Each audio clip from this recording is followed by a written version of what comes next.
All right, welcome everybody to an episode of On the Contrary, the show that gobbles up all the under-the-radar plays, much like Santa Claus does milk and cookies that you lovingly leave out for him.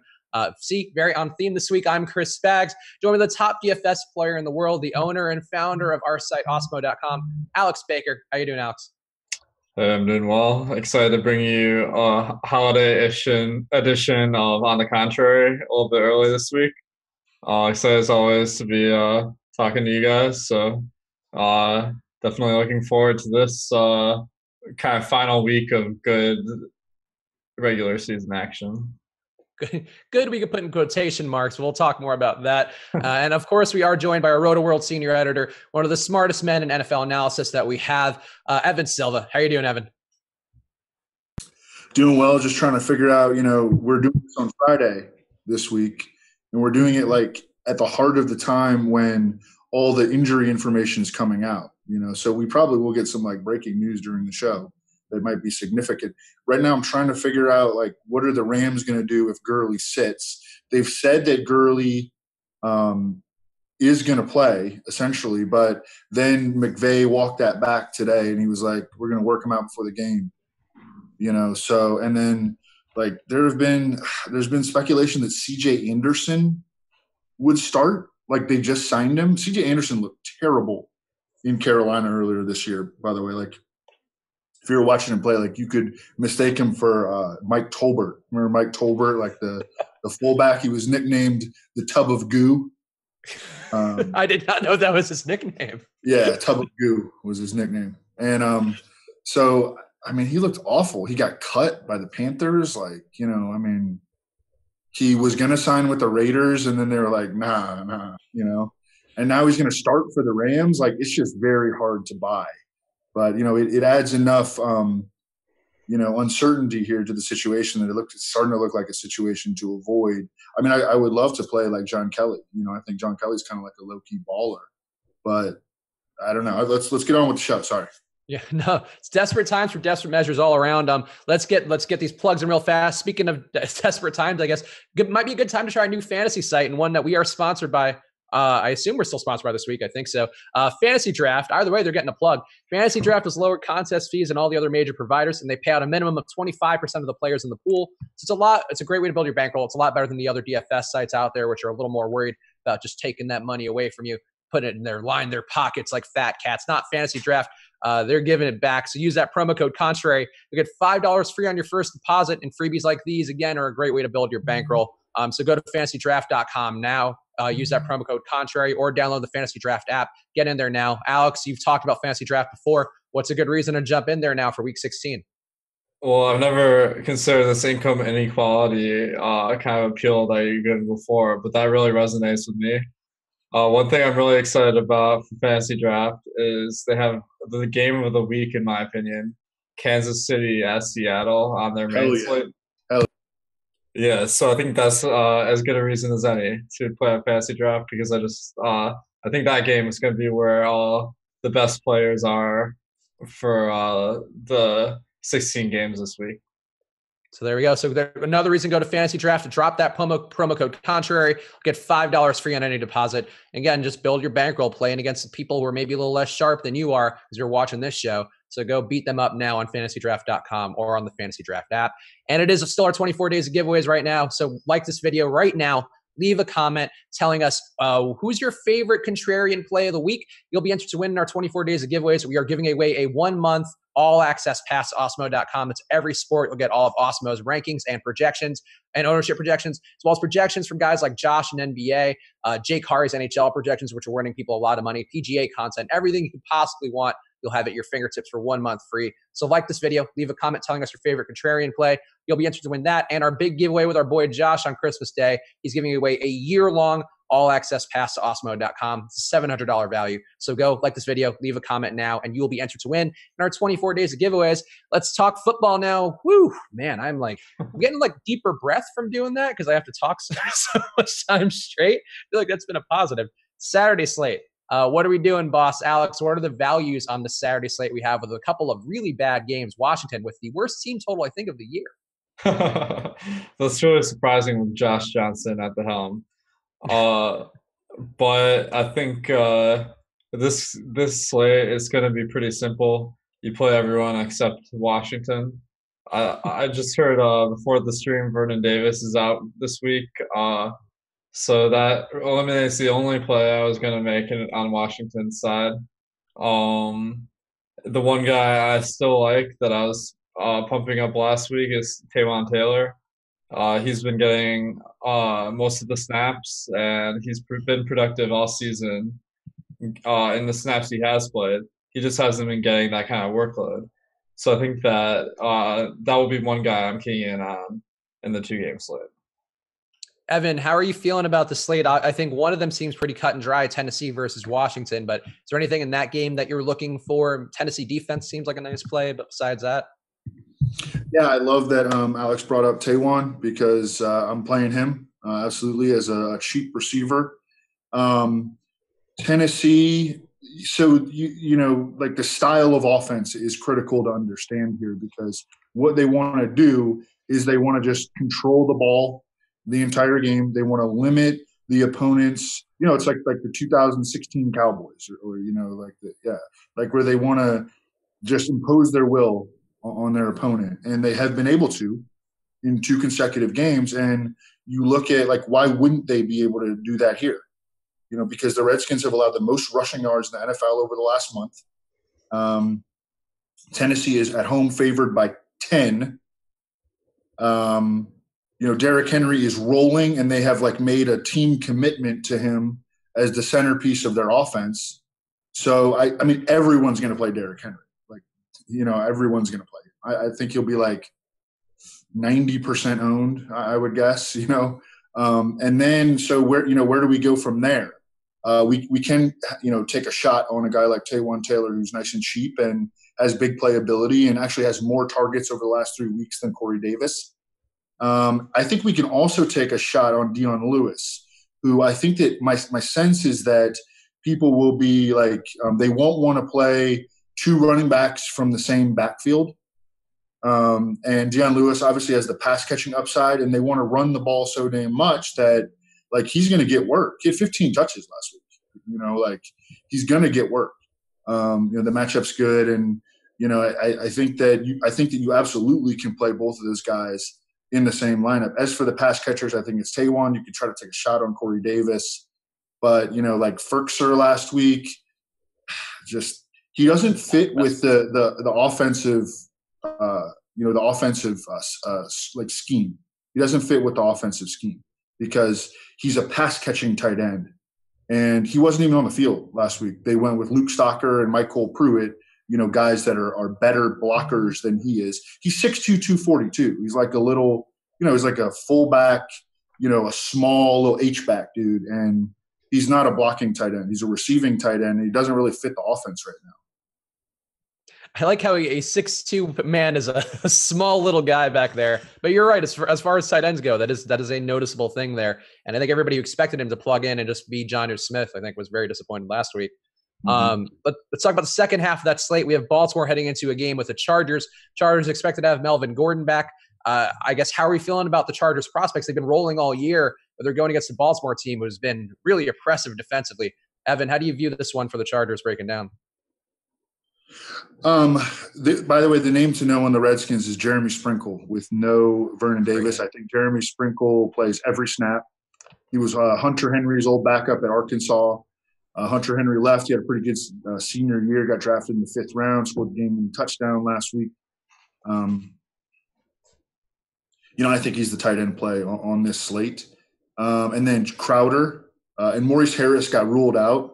If you're playing the slate, man, like you got to go like deep and you got to care about, you know, guys that you wouldn't normally care about, you know. So I think that's the biggest heads up. Like, you know, and you can get an edge because a lot of people don't like to do the work there. You know, they don't like to go look at all the crappy players because these games are like two of the 3 lowest total games on the week 16 slate. You know, it's a really ugly little 2-game showdown, but I think that you can carve out an edge if you put in the work. And Ravens Chargers, you know, Keenan Allen game time decision. I think you go to Tyrell here. I think everyone's going to play Mike, and I think that you go to Tyrell. You might want to look at Travis Benjamin. I think a lot of people are going to play Gates, and I think that Sprinkle is the play. On the Ravens side, the pass catchers are just complete dart throws. Mark Andrews, I think, as a tight end is maybe okay, and then Lamar certainly is in play. The most difficult decision is going to come down to quarterback, I think, for me, because none of these quarterbacks really stand out. I mean, who are you looking at as quarterbacks, Alex, or are you just going to have exposure to all of them and spread stuff around? Yeah, I think in a slate of this size, you just want to pick whatever quarterback fits with the rest of your team. Probably, you're going to need 2 or 3 receivers from the same team, and if your lineup is the winning lineup, the likelihood is going to be that whatever quarterback corresponds with those receivers is going to be the winning quarterback. So that'd be my general approach there. Right. That's definitely a helpful one here. Anything else we want to note here? We got Melvin Gordon back in there, which I was trying to guide you towards, Evan, but you were very focused on the value on the Redskins. But Melvin Gordon's back in there. It's a tough matchup. I'm playing Melvin Gordon. He's my season-long hope, so I'll definitely want him in my DFS lineups on Saturday too. But how are you feeling about his prospects here going against the Ravens? I think he's a very confident play. They thought about playing him last week in the Thursday game. He practiced before that game. And they were like, no. And the decision, the results of the decision were excellent because they won the game and they got their dude extra rest. And Anthony Lynn was like, he could have played it. Definitely could have played if it was a Sunday game, but just wasn't quite ready on Thursday. And so they got that 10 days extra rest for him. I think he's going to be ready to roll. I think he's playing with confidence.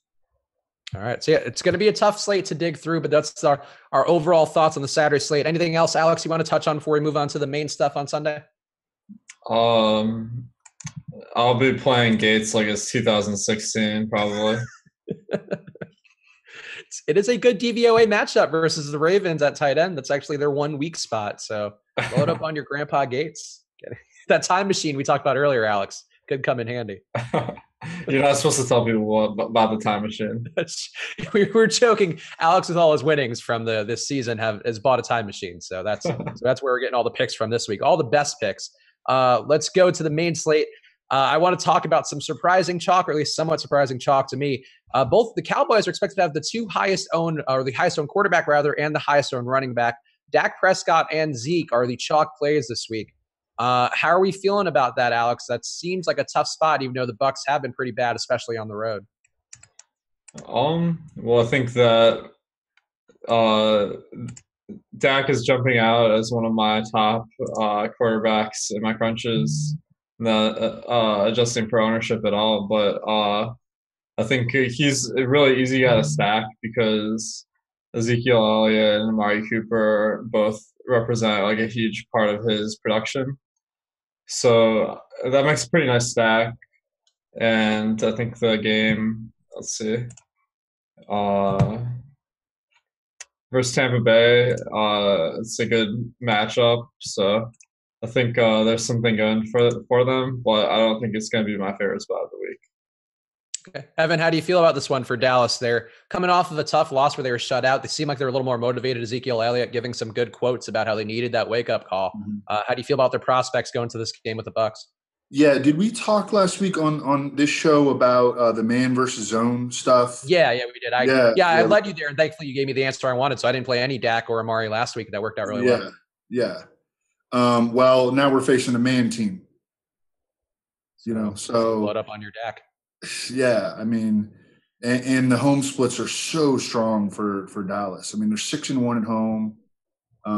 Dak has been so much better at home. It's like 3 more yards per pass attempt, 13-3 touchdown interception ratio against 4.5 or 4 to 5 touchdown to interception ratio on the road. Big home favorites for Zeke.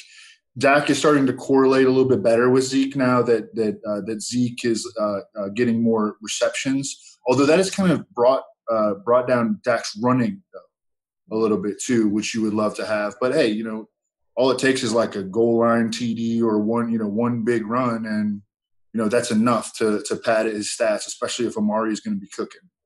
And I think that Amari will cook. Like he has, it's not like surprising that the home road splits, attach from Dak to Amari Cooper because Amari Cooper is the number one receiver. And so every time that he's played at home, I think his worst game at home in a Dallas uniform was like 8 for 75.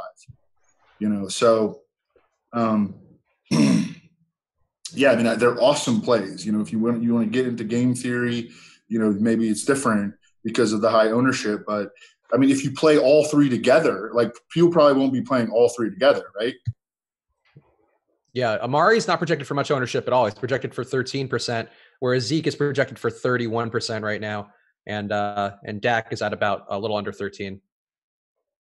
So yeah, I mean, definitely not a ton of ownership on Amari given that team total and the prospects. What about Blake Jarwin? He's a guy who seems like he's filling in for that tight end role. They wanted to have him; they were targeting him more. Is that something you buy happening again this week, Evan? Sorry, I was just reading news. Can you say that one more time? Blake Jarwin getting some more targets last week. Yeah. Seems like he's filling the tight end role, which was important in that offense until Swaim went out. How do you feel about him this week? Yeah, I mean, he's just a catch and fall tight end. He has 0 touchdowns on the season. He's not like a playmaking tight end. He's got, 7 targets in back-to-back weeks. So, I mean, he's definitely like on the radar, but he's definitely not like, someone to get excited about at all, I don't think. Seems fair. Alex, any Blake Jarwin for you? Or actually, who else would you run it back with on the Bucs side if you were going to play this Cowboys stack or onslaught?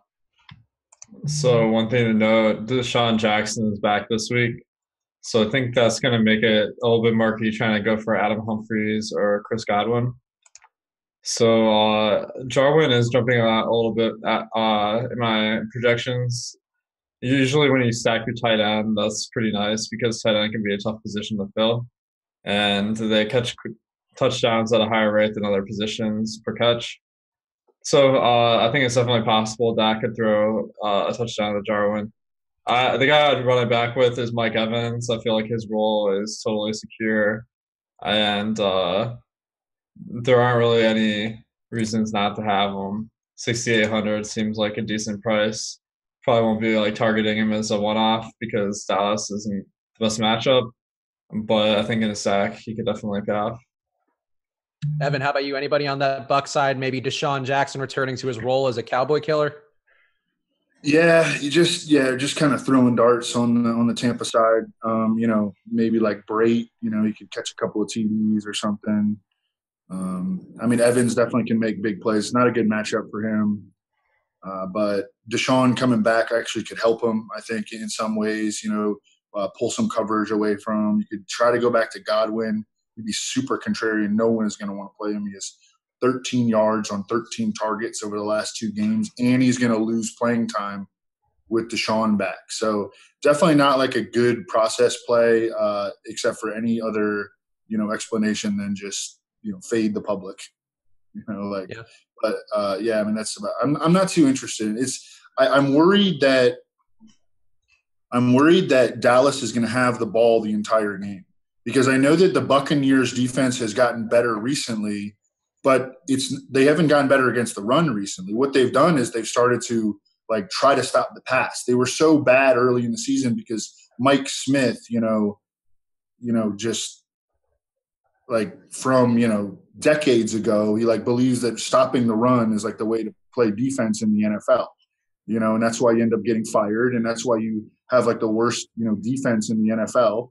And the new defensive coordinator comes in and he's like, yo, like we're gonna play faster dudes, we're gonna try to get, pressure on the quarterback. Like he's actually, designing defense the way that he should, and it has worked for them, but they're not good against the run. And so I would be worried that Zeke, like the Cowboys just control the game. This is what happened to the Bucs last week. I mean, they went into last week's game at Baltimore averaging the most plays per game in the NFL offensive, 67.5 plays per game. And then they ran 47 plays against Baltimore because they could not stop the run.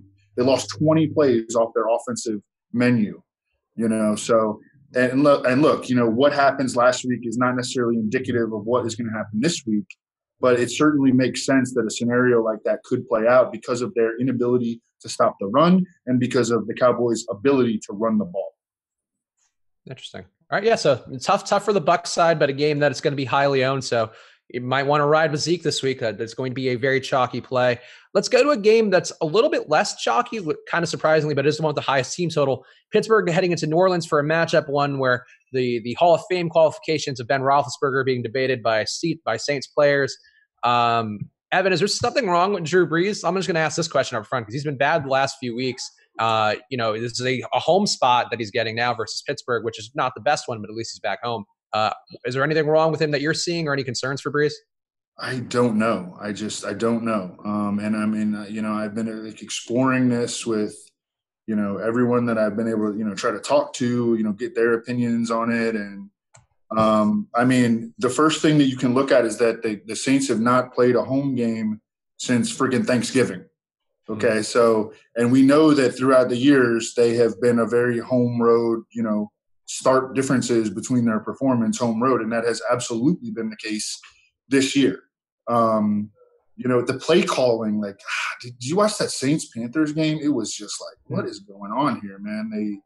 It was like they didn't want to score points in the game or something. Yeah, that's how they looked the last few weeks. Like they're just doing just enough to get by each week, which, I get go heading into the playoffs. You want to keep some stuff close to the vest, but it's been odd to see. It's been very odd to see. So I think my answer is that I don't know. One theory that Rich Rebar threw out was that, it's not a theory. It's just kind of a fact. Like the Saints aren't that talented on offense. They really aren't. I mean, they've got Michael Thomas. He's a stud, and they've got Kamara. He's a stud, but it's like, what is Traquan Smith? We don't really even know. We don't know what Traquan Smith is, right now. Mark Ingram, he's solid. He's like, real solid number 2 running back. But then they've got, Dan Arnold and Keith Kirkwood and Austin Carr and, Ben Watson, they kind of like miss Ted Ginn. I don't know. It's a very interesting game to break down. The total is very high, but it seems to me like a 23-21 game. Yeah. Alex, how do you feel about the Saints side here? They're not at great prices, but they do have that team total being the highest on the slate. Yeah, that's a tricky situation because if they do score the most points of any team, you're probably going to need a sack to do pretty well on the slate. But because of their high prices, I don't think they're going to be highly represented in my optimal lineups. I think that Michael Thomas would be my target on both DraftKings and FanDuel.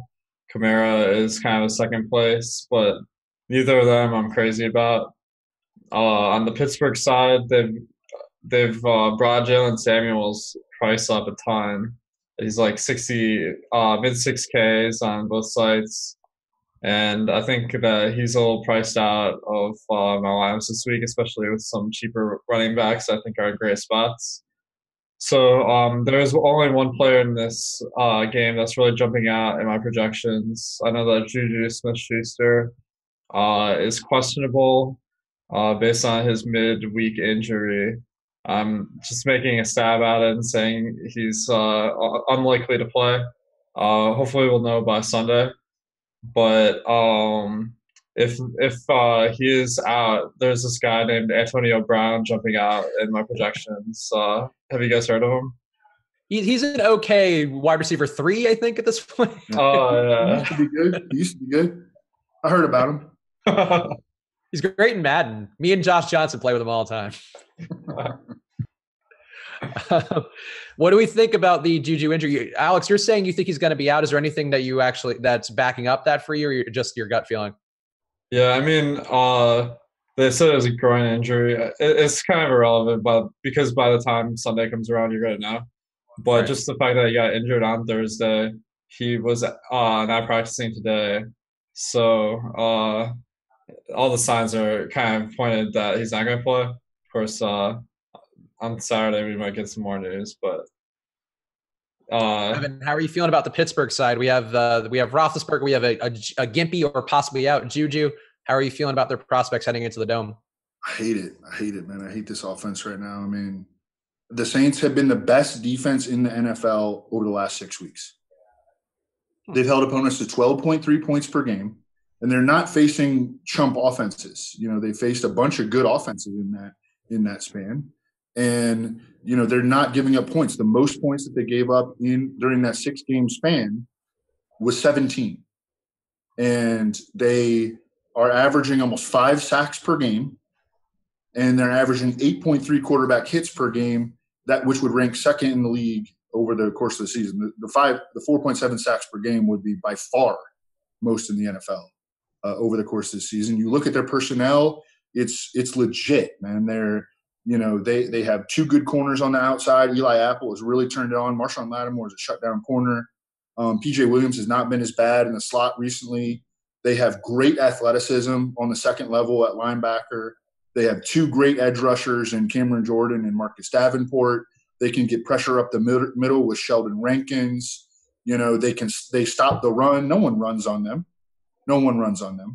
And they have great safety play. So they're an elite defense. Do you think the defenses don't matter? If you think the defenses don't matter, fire up the Steelers. Yeah, I think it's an interesting play. I mean, the Vegas total does seem like there should be reason to go to the Steelers here, but I agree. All those points make a lot of sense. And the Saints have just been a good rushing defense team. It's kind of, I guess, better for Jalen Samuels that James Conner is going to be out, but I don't think Samuels is going to find much success running like he did last week. That was a monster game for him on the ground, and the Saints are not going to give that up this week. I'm going to have to push back on one of these points here. I think that the Saints have given up more yardage per play on the passing attempts than the average team this year. So although they have a really good defense and the Steelers aren't projected to score a lot of points, I think there's still the possibility to get a lot of yardage. And also, I hate to bring up narratives, but I know there's a big one surrounding Big Ben this week. On Twitter, someone said he wasn't a top 5 quarterback of his generation. So I'm sure Big Ben saw that, and he'll be coming out firing on Sunday. Cam Newton did talk a fair amount of shit about him. He listed every quarterback who's played that he thought was better in a really direct and not nice way. So, I mean, if you're going to play a little narrative street, Ben, maybe some motivation, but I think his motivation should be trying to get his team in the playoffs and looking less terrible. That'd be the hope. Cam Jordan went there when he said that Eli is better. That was straight disrespect. Tough sell this year. Yeah, well, that's a tough sell all time, man. Yeah, I mean, on the converse here, you want to fade Eli because that kind of ego boost won't bode well for his chances this year. Actually, let's talk about the game really fast because we have the news now. Odell Beckham is going to be out again. This game wouldn't be one I'd want to talk about, but I think there's maybe some value in the Luck Hilton stack, maybe Marlon Mack as well. And also because of the reasons we talked about last week, which why Dak was going to struggle versus the Colts. Maybe this is kind of an okay passing spot for the Giants with them allowing a lot of passes underneath on the Colts side. Any interest at all, Alex, in this game? Absolutely. I mean, this is one of my favorite games this week. Okay. I ran my predictions this week with the assumption that Odell Beckham is out. I'm not sure if that's confirmed yet, but if he is, first of all, I really like the Indianapolis side for stacking. Andrew Luck is showing up as one of my top quarterbacks of the week. T.Y. Hilton, it's always kind of a question mark. Is he a good player? Is he not? One guy I think that you might run in this stack kind of surprisingly is Nyheim Hines. He gets a lot of work in the passing game for the Colts, and although Marlon Mack gets most of the rushing attempts, Hines has been getting several a week. So if you're stacking up the quarterback, that can work out pretty well. And then for the Giants, I think Saquon Barkley at 7.9K on DraftKings and 15K on Fantasy Draft, which is even cheaper. I really like his prospects kind of being the focal point of the offense with Odell Beckham potentially out. And then Sterling Shepard, his price has gone down. Well, I guess it's off this week. 4,800 on DraftKings. He got 9 targets last week, 6 in the previous weeks. Although the big game hasn't materialized yet, I think that he's still in a good spot each week if Beckham's out. How about Evan Ingram there too? He's a guy who some people I've seen touting this week. His targets are up. Another short target guy. Yeah, that was great. Great. I want to bring up, I forgot to mention him. He's one of my top 10 ends of the week. So I think that with 12 targets last week, that really shows that he's a huge fantasy player. So I think he'll be really popular this week, and justifiably so. Evan, how are you feeling about this one? The Giants under me. I think the Beckham news is official. I think as of a couple hours ago, maybe. Okay. Yeah, I believe so. But Evan, how are you feeling about the Giants and the Colts here? Yeah, I wanted to ask Alex, how much does he adjust up in his crunches? How much does he adjust up Pro Bowl snubs? Like if you got snubs, you tip them up, you tick them up like 5 to 15%. Yeah, I mean Kamara's a lock this week. Yeah, right. Sure. T.Y. Hilton also got snubbed for a Pro Bowl. Man, have they not been watching football? Yeah, clearly not. Clearly not. But I don't know. I mean, what were we talking about? The Giants and the Colts, and the Giants prospects as well as the Colts prospects, whichever you feel. So I've already talked a lot about trying to predict game script in these games, and that's dicey, dude. Like it's predicting game script. Like when you do it, you can absolutely get an edge, but it's not that easy to predict. If we could predict game script, we'd be winners at Vegas. We'd be beating the sports books. But that would be my concern for this game, because historically, the Giants over the last 2 seasons, as noted by Graham Barfield of NFL.com, they have scored 6.8 fewer points per game without Odell Beckham over the last 2 seasons, and it's a 14-game sample, so it's kind of a decent sample. And other things occur because like Sterling Shepard all of a sudden plays outside. He's like a career slot receiver. Like he played slot receiver at Oklahoma. He plays slot receiver in the NFL. He's a slot receiver, and then they start lining him up on the outside because who knows? They do dumb things. So the coaches start doing dumb things. They lose their mind. Because they know that Odell Beckham is carrying them, and and just all this other. There are all these other fallouts that happen. Like the defense can gear up and just take Saquon Barkley away. Like what happened. So my concern is that it just winds up what happens is just like last week, Marlon Mack just stampedes the Giants. He stampeded the Cowboys, who actually have a good run defense, and the Giants don't have a good run defense. And they're going to Indy to face this Colts offensive line that's now at full strength. They got back their starting center, Ryan Kelly, after missing 3 games last week, and then this week they get back Mark Lewinsky, their starting right guard, who had missed a game. So, they're like really equipped to just give the ball to Marlon Mack 25 times, and that's my concern for the game. Is there any hope for Sterling Shepard here with the zone coverage that the Colts play? Yes, absolutely, because the dude that they've been using at slot receiver, Russell Shepard, he has been ruled out. So I think they got to go back to Sterling Shepard in the slot. I think it's actually a great week to play Sterling Shepard, and I know that that's painful to hear, and it's painful to say because I played him the last 2 weeks and he was terrible, But I mean, people aren't going to want to play him. His price has come down.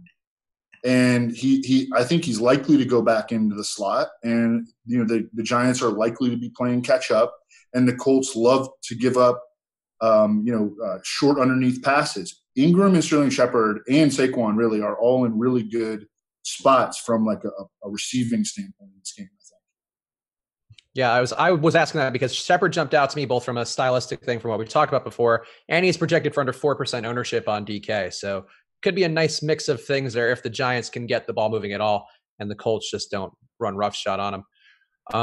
Let's go to a divisional rival of the Colts. They're playing the Eagles in Philadelphia. Alex, I assume you know this already, but do you want to guess Nick Foles' ownership? Let me guess. Like 4%. No, he's around 11%. which would put him at about the third highest owned quarterback of the week. Wow. I was surprised by that. I thought it might be cute to recommend a full stack with Jeffrey and Ertz. Apparently, a lot of people are there, according to our ownership projections, which are out now at awesemo.com. Use the promo code Contrary if you want a week free to check them out right now. But yeah, Foles is basically a chalk play, as is Alshon Jeffrey, as is Zach Ertz. The Texans side, much less chalky, despite having, I think, better players, with Deshaun Watson projected for under 5% and DeAndre Hopkins at 11%. How are you feeling about this game stack, knowing that Foles may be chalk, Alex?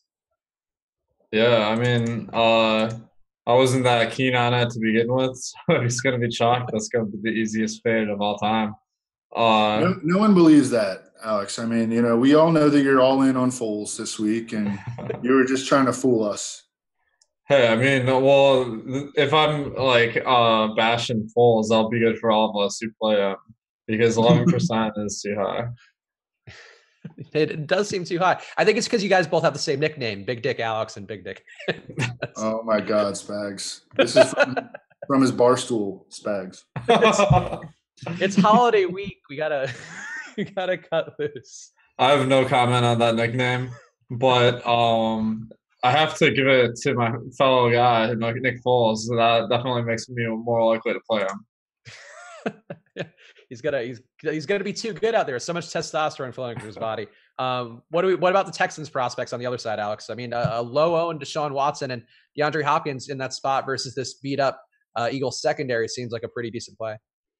I'm just not really on this game. The one play I like from the game is Zach Ertz. Any week he's in the player pool, he's going to be the top tight end.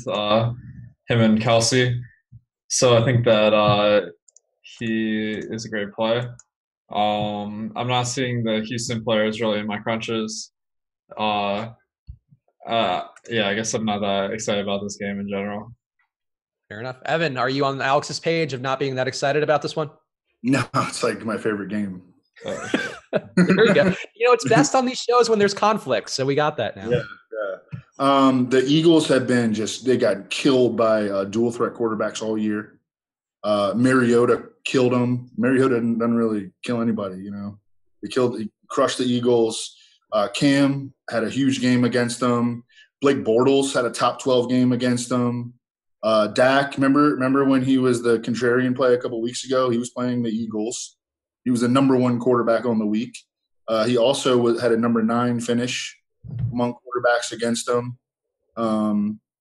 Like every quarterback that can move has crushed the Eagles. Most quarterbacks, period, have crushed the Eagles because they lost their entire secondary. But I think that Deshaun Watson can absolutely have a big game. The money has come in on the over on this game. It opened at 45. It's 46, I guess. It was 46.5 in some spots last night. We'll see how it goes. The game is going to be close. Nick Foles, I think that the Eagles to some extent – another thing to note is that the Eagles defense has played 167 snaps over the last 2 weeks, which is about 80 a game, about 83 and a half a game. That's about 40 snaps over expectation during a 2-game stretch. And so, I mean, what kind of – are they going to be, if Deshaun Watson's running around, they could get tired. I think they could get tired. No quarterback holds the ball longer than Deshaun Watson, which can have some negative results very much, but he's just he has this innate ability to kind of just avoid contact and, get himself out of trouble. And, but I mean, and about his connection with DeAndre Hopkins. He was just unreal last week. And then Demarius, his role has gotten bigger kind of steadily. He had 8 targets last week. He should be able to get open pretty much at will against the Texans or against the Eagles, who have nothing in the secondary. I think that with Lamar Miller banged up, the Texans might have to lean a little bit more on the run. And then on the other side, you have to like the connection that Foles has shown over an extended period with Alshon Jeffrey. And you have to like how the Texans get crushed on the outside by receivers, and that's where Alshon runs his routes. We've seen it with Robbie Anderson, and we saw it with T.Y. Hilton when he went like 9 for 199. Those are kind of different style of receivers than Alshon for sure. But, we've got like a 6 or 8 game sample here of Foles having like unreal success with him. And then I think that Ertz is likely to bounce back. He's always likelier to bounce back than not when he's coming off slow games. The Eagles have like embraced this 2 tight end set, and it's killer, man. Like they've taken the L on Golden Tate. He like barely even plays anymore. They're just going with 2 tight end sets, 2 receivers, Alshon and Aguilar, and Goddard and Ertz. And Goddard doesn't even need to get the ball. He's one of those guys he's like Shane Battier. Just you want him on the field because he'll block, he'll get out in the open field and block. He'll make big plays in the passing game when he gets opportunities. What was the thing with Battier where when he was on the floor, was he like the king of like plus minus or something like that? I don't know. He was always good. And he also draws the charges. I like that cross-sport comparison for a retired player, but that's strong. No, like a glue guy would be what you would call him, basically. Yeah, right now. I mean, he's going to be a star eventually, but right now he's a glue guy. When they're in their 2 tight end set, they're like statistically the most efficient offense in the NFL. It's just that they have not been playing their 2 tight end set enough. Interesting. So we look a little bit of disagreement here. Nothing wrong with that. Alex, did that sell you enough on the Philadelphia experience and the Texan side? No. I mean, the 46 over under is it's kind of average, and if this game has a lot of hype going into it, I think there's a lot of other spots that I prefer. Fair enough. All right, let's go to another Pro Bowl snub. We talked about Pro Bowl snubs. This one to me is a very noteworthy one. Christian McCaffrey pretty much going to have to shoulder the load for the Panthers this week, assuming that he's getting his full run. He is, I believe, 10 catches short. No, less than 10 catches. Less than 10 catches short of 100 on the year. Also very close to 1,000 rushing yards on the year. Some milestones to hit. We have Taylor Heineke, who, Evan, I saw you tweeted his video of him talking about his dad. It was a really moving moment for him. Heineke seems motivated. Let's talk Christian McCaffrey first and not Heineke. What are we thinking about McCaffrey this week, Alex? He's going to be the second highest on running back. Expensive, not as expensive as Zeke. I think anytime you have McCaffrey in a game, you gotta really give him some consideration. But I think that going from Newton to Heineke is a big downgrade. I think the line swung from -4 for the Panthers to like +3. And the thing that you're going to need McCaffrey to do is score touchdowns. And I think that indicates that his likelihood to be in the end zone is down this week, and the price isn't. So that makes me a little bit less keen on him this week than normal. Evan, how are we feeling about McCaffrey? You talked a little bit about Heineke on Twitter, I saw, besides that video. What are your thoughts on McCaffrey and how he's affected by Heineke's ability or inability? Yeah. I'm not sure that. Well, I think that first the starting point is exactly what Alex said. About just the team scoring expectation is all of a sudden down a touchdown. That's significant. It's actually more than a touchdown. Actually, if you account for just because the total has gone down as well. You know what I'm saying? Like it swung 7 points in one direction, and then the total also came down. So it's really like 8.5, I believe, if my math is correct. But with McCaffrey, my concern is, are they going to give him the full workload? Like their season's over. I know he's got those milestones to hit. He's 6 short of 100 catches, and he needs like 19 rushing yards to get there. So he could like get there in like the first half. I mean, if they really want to force the issue there, and it is an elite club that you join if you get 100 catches and 1,000 rushing yards in the same year. Only 2 other guys have done it: Matt Forte and LaDainian Tomlinson. I would guess that Forte doesn't even get in the Hall of Fame, unfortunately. But I mean, he was that kind of level of player, and LaDainian Tomlinson was a first ballot. So that's an elite company, and that's actually a milestone that should mean a lot to him, and that they should go out of their way to get it to him. But then is he going to play the full dose this week? I'm not sure. That's the unknown of that comes into play, I think. Yeah, I agree there. What are your thoughts on Heineke? Because he's $4,000 on DraftKings, and he can be a vessel to better players really at not high risk throws. And I think we saw the worst of this offense last week with Cam. He wasn't able to throw it more than 10 yards, it looked like. I don't know. Any love for Heineke at all, or his ability to maybe help them Vegas total aside? Yeah, Cam. That's another thing to add about the swing in the points, because Cam couldn't throw the ball. He straight could not throw the ball. And it wasn't just the throws at the end. When they were trying to come back, it was like the interception that he had in the corner. That was like the worst possible throw to make in that situation. And that wasn't even a decision making thing. It was he could not power the ball to where he needed to get it. Taylor Heineke ran 4.62 coming out of ODU. That is a very that's a very good 40 time for a quarterback. He's small, 6 foot, 214. The book on him from Gil Brandt and Lance Zierlein and, guys that, actually watched him play at ODU. I did not watch him play at ODU. I've seen him in the preseason.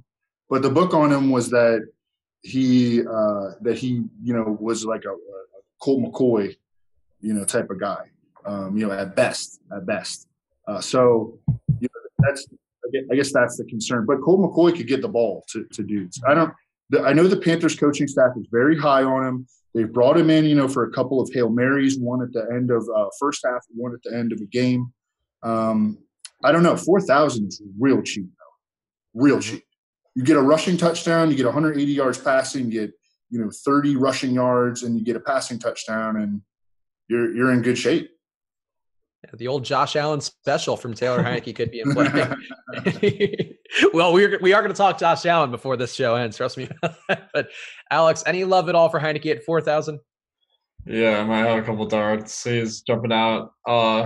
Whenever you have a guy throwing to McCaffrey, I mean, it's kind of one of those spots where when you're throwing underneath passes a lot, it doesn't really matter who's throwing the ball.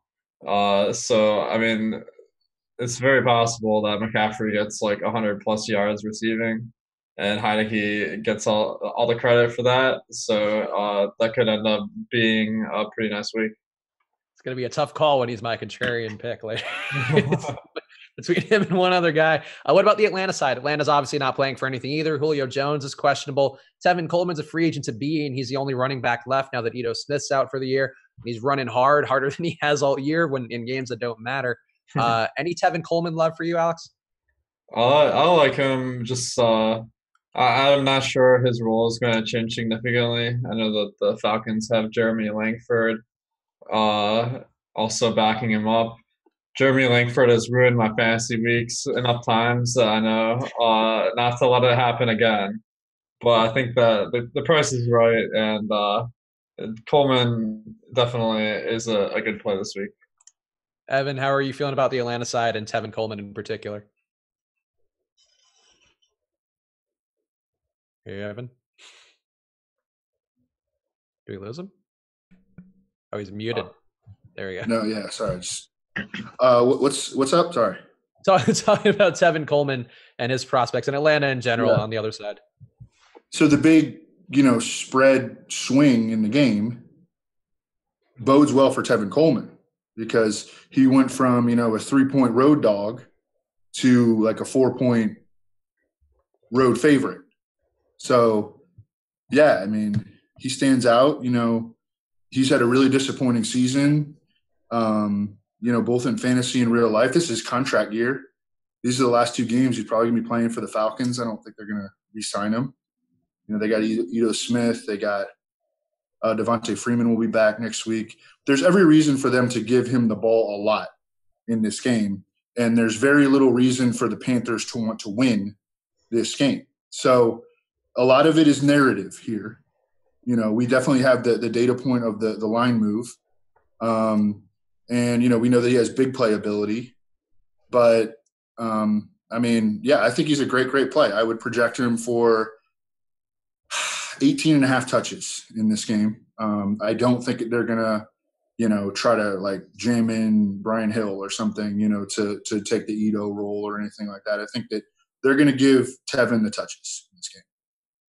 All right, so maybe some Tevin love. Tevin is projected to be owned around 13% right now in DraftKings. So keep your eyes peeled there. Could be a thing to watch out for when you're making your lineups. Let's talk about one more running back we hit up front, who is now a game time decision, Todd Gurley, and this Rams team, another one of the higher totals. Jared Goff, his struggles have been reported a bunch. He is playing Arizona on the road, though, so his home road splits are getting pretty bad. What are we thinking about this game overall, Alex, and the Rams side? So I think this week, what I'm seeing is that the value running backs are good enough that it might make sense to spend up a wide receiver. Todd Gurley is a decent play, but he's not coming up a ton for me. On FanDuel, I like Ezekiel Elliott a little bit more than Gurley, just for the price discount. On DraftKings, I like Saquon Barkley and Ezekiel a little bit more than Gurley. And then I do like going to Goff this week. He's been really struggling, and everybody's been aware of it. Evan keeps posting these polls, and the number of people who would like to have Jared Goff as their franchise quarterback has been steadily dropping from week to week. But overall on the season, he's proven he's got the stuff. I don't think that you should take any individual stretch in isolation. You should judge the whole thing as a season. And when you do that, I think Cooks and Woods and Goff make a pretty nice play this week. He went from 13% of America's pick to be their franchise quarterback to like 4% in the span of one game. Yeah. People are reactionary. I don't know if the various political climates around the world have taught us that, but yeah. I like how you said America too for your Twitter poll. Everybody voted here, and they've decided Jared Goff, you're. Dude, the voters it's like a lot. Like I got like 67,000 in one of them, and like 30,000. Good for you. Good for you getting that much action on your poll. Well, I mean, it's not about me, but like the polls actually are like a kind of like a huge sample, and it's just it's really not surprising, that it would swing that much, but it's interesting. I think that it would swing that much from game to game. How are you feeling about Goff's prospects then? Are you with your pollsters, or are you thinking that he bounces back? Totally with the pollsters. I support your contingency demands that you go against Goff. No, I think, so the reason for the struggles of the Rams, I think the Cardinals can continue that. They have really struggled throwing against like deep zone coverage. Steve Wilks is a believer in zone coverage. He comes from the Panthers. They were like a cover 2, cover 3 team. They can rush the passer. They've got Chandler Jones. They've got like a top 10. I think they're top 5 in the NFL in sacks, or maybe top 6. They can get pressure. Jared Goff has been awful under pressure. It's a road game. Jared Goff has an 18-4 touchdown to interception ratio at home, 9-9 on the road. I think that Cooper Kupp is definitely, his absence has been felt, because that was the dude that Goff was looking to when he was under pressure. That was the dude, that was like his outlet safety valve, and they need to stop. They need to kind of like change their offense, to account for the way the defenses are playing. They need to do that. So I think that Goff, I think he'll be okay, but I don't think he's going to be winning anybody, any tournaments. But and he doesn't add anything with his legs either. So you need like 4 touchdowns from him. Alex, are you sure he's going to get 4 touchdowns this week? I mean, I don't think anyone is sure of that, but I think that the possibility of him getting 30 points is well within reason, and that's all it takes. All it takes. Anybody to run it back with? Sorry, it's a massive fade the public play, no question. And I think you play him with Woods. Oh, okay. Anybody on Arizona's side who would interest you guys to run it back with? Alex, any David Johnson, maybe? No. But yeah, actually, Yeah, I'd go with David Johnson or Larry Fitzgerald. Fitzgerald is, despite the team's struggles, been seeing the field for almost every snap, and I think that if the game plays a lot faster than expected, then it might be because Fitzgerald is having a not as good as I once was, but as good once as I ever was kind of day. Fair enough.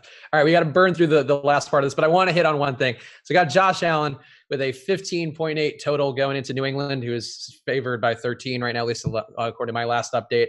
Robert Foster last week did come through. All the skeptics on the other side of that camera there were anti-Robert Foster, and he had one believer here. This week, though, I'm jumping off Robert Foster because I think he's the part that Belichick takes away. That and Josh Allen's running, I think, are going to be the things that he tries to target. So I'm on Zay Jones here. But Alex, tell me your thoughts about Buffalo. And has Robert Foster turned you into a converted Josh Allen man? I think that Josh Allen is a guy where the hype is way above my evaluation. Who's driving the hype? I don't know about that. I don't think that's fair at all. One guy I liked last week is actually none of these guys are really showing up for me this week. But I did like the idea of having Isaiah McKenzie or Robert Foster. I'm not sure I'm going to go there this week, though. No, Zay? Is Zay getting a ton of air yards every week, just not making catches? He seems like he fits the profile of the guy you might not hate. Unless they start giving credit for air yards, I'm going to pass. Fair enough. Evan, how about you? Any thoughts on Josh Allen and New England, too? They are a very high team total team.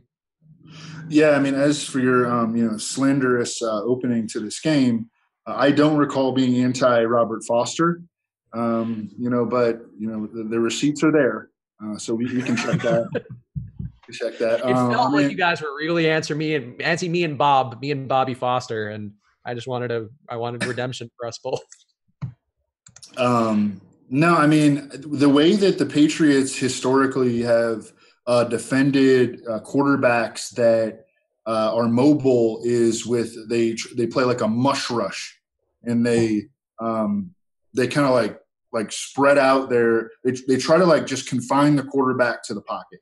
They try to keep them inside the pocket, and just try to make Josh Allen make throws. Now that sounds like a great strategy. However, the mobile quarterbacks have had a lot of big fantasy games against them. Tyrod Taylor's had a bunch of big fantasy games against them. They played Mariota had a really good game against them when the Titans just smashed the Patriots. I think that I think the matchup is just good for Josh Allen because the Patriots just don't have a good defense. They could try to do whatever tactically they can, but their defense just isn't very good. They have like a good secondary, but I think that, Josh Allen is like faster than any of their linebackers or anything like that. Look, he's the number one overall fantasy quarterback over the last month. He's been a high floor, high ceiling play. If you haven't been playing Josh Allen, you've been maybe donating a little bit here. You know what I'm saying? So, I think that, if you're making a lot of lineups, you should probably make a couple of Josh Allens every week because the dude could run for 2 and throw for 2. If he runs it for 2 and he throws for 2, he's going to be the number one quarterback on the week. Yeah. Pivoting from Josh Rosen to Josh Allen and my rookie Josh guys who I'm crushing on and rostering every week, it's been much more profitable. The Josh Rosen experience is not the best. The Josh Allen one's been a delight every week. It's been a lot of fun. Anybody on that New England side, Alex, for you with, we have Josh Gordon out for his mental health stuff and suspensions and all that. And we have Chris Hogan maybe as an interesting play. Anybody there speaking to you? I'd like to say that I like him because of the Josh Gordon being ruled out, but no one is really coming up in my crunches, so I guess I'm gonna keep fading. All right, fair enough. Any under the radar spots you wanted to hit, Alex, before we go to our contrarian picks? Yeah, just a couple of guys I wanted to tout that we haven't hit. Elijah McGuire. I think that Actually, let's talk about that game real fast because I think that one's got a good enough total. Give me your thoughts on it real fast, Alex.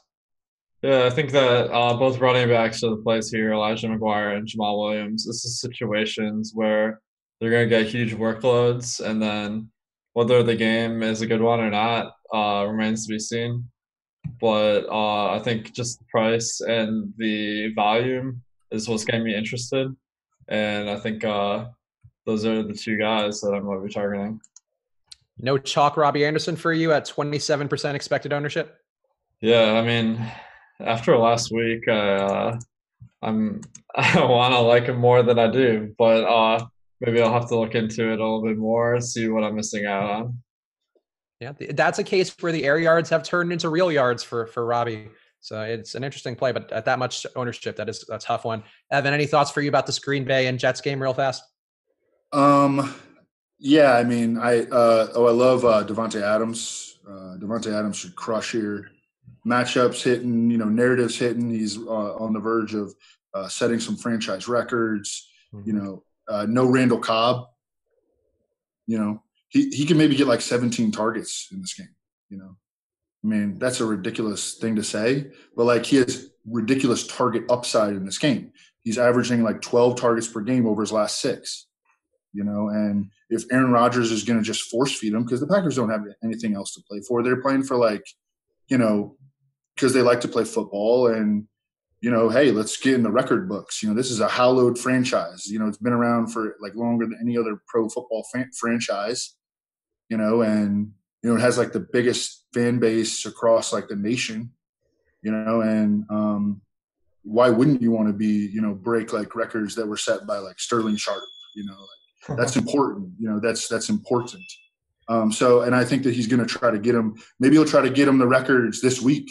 Wouldn't that be awesome if Aaron Rodgers, because he needs 13 catches and he needs 205 yards to break Sterling Shepard's single season catches, and then to break Jordy's single season receiving yards.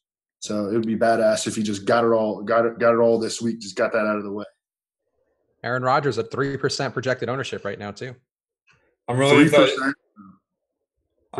you're saying that the Packers still have something to play for, because I was worried they're going to pack it in. Oh my god, that was too easy for Awesemo. Alex, you said you had maybe one other underpriced running back you wanted to talk about before we go to the contrarian picks. Yeah, actually, it's the two in that game. Oh, okay, cool. Yeah. All right, perfect then. So let's go. These are our final. Well, I guess not our final. Are we doing a show next? I guess we should talk about this off there. Are we doing a show next week? Because if not, these are our final contrarian picks of the year. Well, if we haven't talked about next week, but we did talk about the playoffs. So I think we're gonna be okay. So good. So okay. So maybe the final week 17 is like the best week to play DFS. Okay. Year. Look, I'm in for a show. I just don't know what your guys' schedules are. I can do it. Yeah. Is it? I know there's some big holiday coming up. We'll see what we do. All right. So let's do contrarian picks for this week. Maybe not the last picks of the year of 2018. Maybe they will be. We'll find out. But Alex, give me your contrarian QB for week 16. Contrarian QB, let's see. I will go with the one we were just talking about, Aaron Rodgers. I think that Jamal Williams has some upside in the passing game, and he's a great play with this price and workload. And then you throw in Devontae Adams, and you could even throw in Valdez Scantling or St. Brown. I think their roles are a little bit more secure with Cobb out, and I think you could have a pretty nice stack. And plus, because they have nothing to play for, I'm not sure it's worried about them just like running out the clock or something. You know what I mean? Yeah. Again, and they seem to enjoy playing without Mike McCarthy for whatever that's worth. Contrarian QB pick for you, Evan, who would it be? Yeah. I have multiple. What is Baker's projected ownership? Baker is at, where'd you go, Becky? 5%. Whew. Yeah, that's awesome. Dude, Baker could light this up, man. I mean, this is they do not like Hugh. They do not like Hugh. And now Hugh is coming to Cleveland.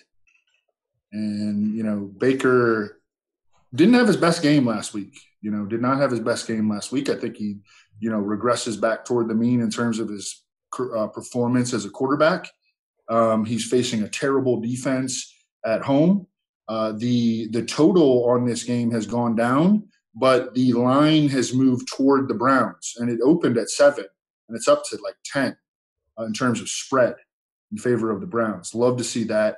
I think the Browns could just drop hammers. Like they could put up a big number in terms of scoring, like score 35 in this game, and Baker would have a lot to do with that, obviously. Another guy I really like, and I'll just go with Baker, but another guy I really like is Mitchell Trubisky. He's got the monster upside because of his rushing. He's been a top 10 fantasy quarterback in 6 of his last 9 starts.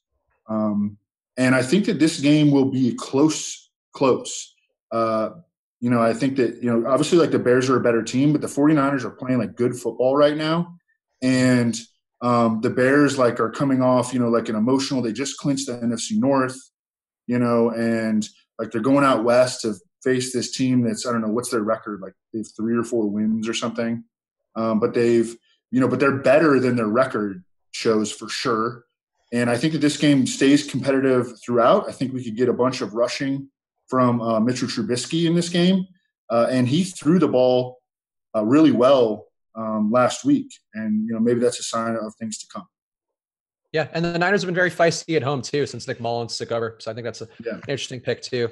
My adult person who does this for a living pick is Deshaun Watson. I think the value there at a guy under 4% in the game, which could have some scoring, is interesting, especially against the Eagles. But my heart is saying Taylor Heineke. I got to go with one more super cheap asshole quarterback one more time. So Taylor Heineke, I'm rooting for you, buddy. Just keep throwing short little flip passes to Christian McCaffrey, and we'll get there. So that's what I'm hoping for this week. Alex, contrarian running back pick. Who would it be? This is going to be shocking to you guys. I'm going to go with my boy Theo Riddick. There's nobody else left on the Lions. So it makes sense. Yeah, I mean, that's just it. Like, the workload is solid. He got 8 rushing attempts, 6 and 8 in the last 3 weeks, way above his season averages. 3, 4, and 4 targets. I think that gives him enough potential to have a big game that I'm going to be taking some shots on him. All right. Evan, contrarian running back. Yeah, what I have not heard. So sometimes I'll set like a lineup, just looking at all the plays, and I'll just set a lineup like early in the week, and I'm like, I'll have guys and oh man, I got to play this dude. I got to play this dude. And for me, a guy this week that fit that criteria was Nick Chubb. But I haven't heard very much about Nick Chubb over the course of the week. Maybe I'm just missing it. What is his projected ownership? He is 15% on DraftKings, and I can, if you want to keep talking, I'll look it up on FanDuel as well. I mean, he doesn't fit the criteria for. He's contrarian enough compared to the higher price guys. Those guys are all like at 28, 30%. So I think. What's Kalen Balazs? Oh, well, actually, Chubb is also 28% on FanDuel, so he's not contrarian. Yes, he's like the perfect FanDuel play. Balazs is at 5% on DK and 3% on FanDuel. Wow, that's very little ownership for a dude who's like a home favorite, can catch passes, can break big plays, and is facing this defense that, we never know when the Jaguars are going to show up to a game. Are they going to show up this week? They probably want to lose. They probably want to lose. I guess I'll go with Kalen Balazs. Yeah, why not? I'll go with Dalvin Cook. We didn't talk about him today, but he's been rolling. His price barely went up after a great week last week in which he wasn't as chalky as he probably could have been. I'm happy going back there. Detroit's been a little better versus the run over the last few weeks since they got Snacks Harrison, but I think it's a good enough spot for Cook, and they're committed to the run as part of their offensive philosophy. So I'm in on Cook. Alex, contrarian wide receiver to close us out. And this one, I put this in super contrarian, but I'll stick with my Detroit guys. I will go with Andy Jones.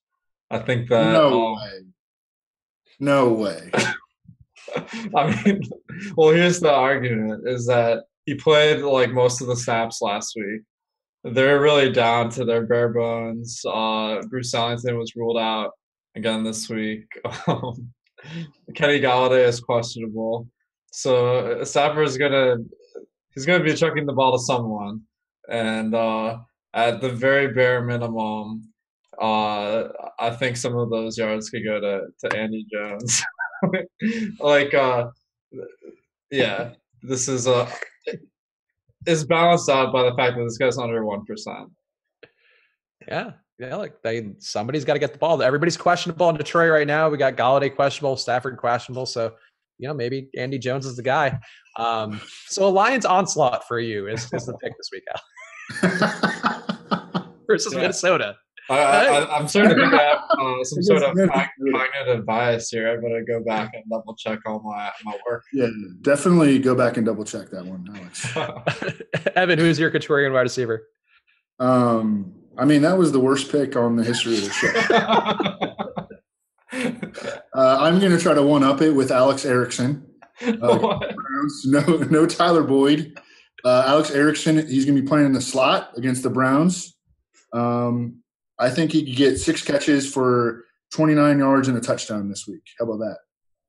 Ooh, that's a specific pick, which we like. I'll go Zay Jones because I actually did DraftKings show, which airs on TV on Sunday. Here's a plug for me being on TV.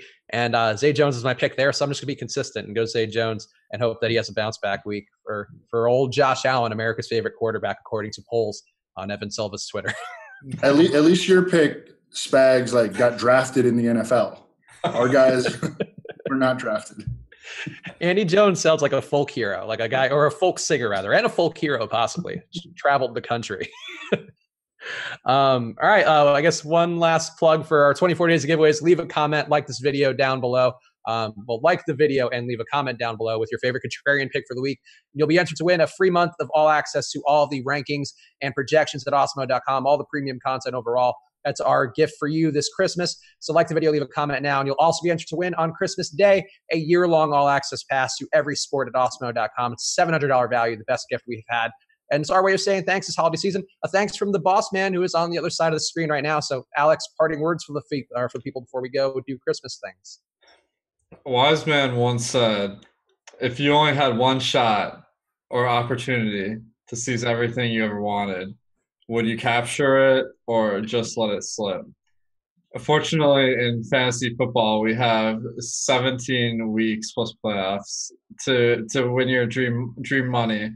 But this is the last week with all the big prize pools. So make your best lineups. Hopefully we helped. And good luck this weekend. Hopefully you find Andy Jones underneath your Christmas tree. That's all we can hope for. Thank you guys for watching. Thank you guys for liking and commenting and being a part of this all season long. And we'll be back soon with more contrarian stuff. So good luck.